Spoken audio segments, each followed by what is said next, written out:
বিশ্বকাপের দল ঘোষণার আগে ইনজুরির আঘাতে নিকো পাচ এবং পরে এমিলিয়ানো মার্টিনেজ লিওনেল স্কালোনির চিন্তা বাড়িয়ে দিলেও এবার সেই চিন্তা শতগুণ বৃদ্ধি পেয়েছে লিওনেল মেসিকে নিয়ে।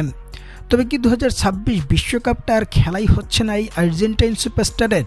দর্শক, ইন্টার মায়ামির সবশেষ ম্যাচে ফিলাডেলফিয়া ইউনিয়নের বিপক্ষে মাঠে নামেন মেসি, যেখানে গোল না করলেও দুটো অ্যাসিস্টের দেখা পাওয়া যায় তার কাছ থেকে।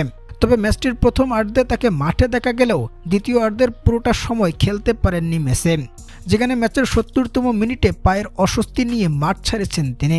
ফ্রিকিক নেওয়ার সময় পায়ে অস্বস্তি অনুভব করেন এবং পরে নিজেই পরিবর্তনের আবেদন করেন।